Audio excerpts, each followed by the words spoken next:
behind him. There was the sound of a spring opening. Then followed the creaking of trod stairs. Sir Oliver, left alone, cast a timorous glance upward at the arras-covered wall, and crossed himself with every appearance of terror and contrition. "Nay, if he is in the chapel room," the priest murmured, "were it at my soul's cost, I must save him."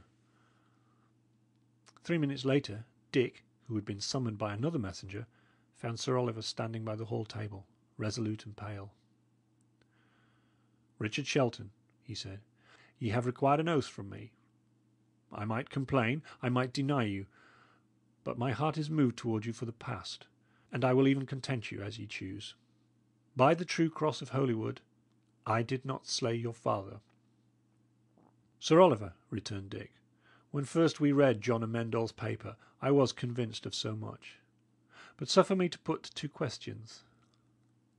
Ye did not slay him, granted; but had ye no hand in it?"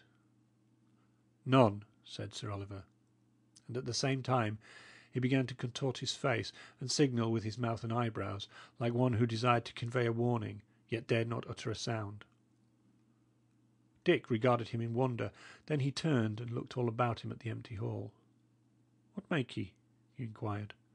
"Why, naught," returned the priest, hastily smoothing his countenance. "I make naught. I do but suffer. I am sick. I prithee, Dick, I must be gone. On the true cross of Holywood, I am clean innocent alike of violence or treachery. Content ye, good lad. Farewell." And he made his escape from the apartment with unusual alacrity. Dick remained rooted to the spot, his eyes wandering about the room, his face a changing picture of various emotions wonder, doubt, suspicion, and amusement. Gradually, as his mind grew clearer, suspicion took the upper hand, and was succeeded by certainty of the worst. He raised his head, and, as he did so, violently started.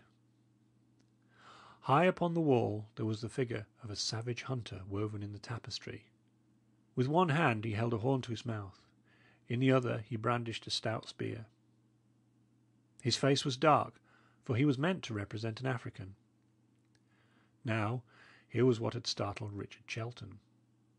The sun had moved away from the hall windows, and at the same time the fire had blazed up high on the wide hearth and shed a changeful glow upon the roof and hangings. In this light the figure of the black hunter had winked at him with a white eyelid. He continued staring at the eye. The light shone upon it like a gem. It was liquid, it was alive. Again the white eyelid closed upon it for a fraction of a second, and the next moment it was gone. There could be no mistake. The live eye that had been watching him through a hole in the tapestry was gone. The firelight no longer shone on a reflecting surface.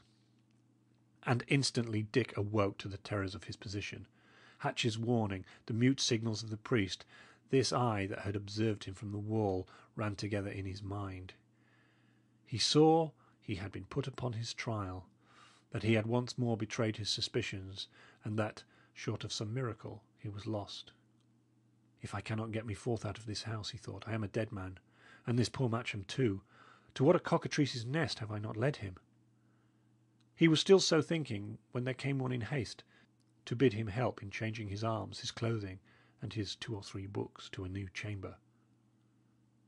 "A new chamber?" he repeated. "Wherefore so? What chamber?" "'Tis one above the chapel," answered the messenger. "It hath stood long empty," said Dick, musing.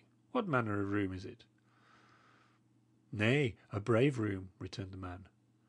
"But yet," lowering his voice, "they call it haunted."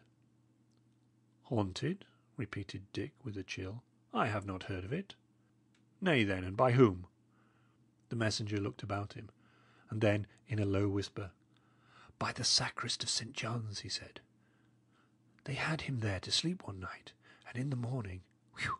He was gone. The devil had taken him, they said. The more betoken he had drunk late the night before." Dick followed the man with black forebodings. End of Book 2, Chapter 2.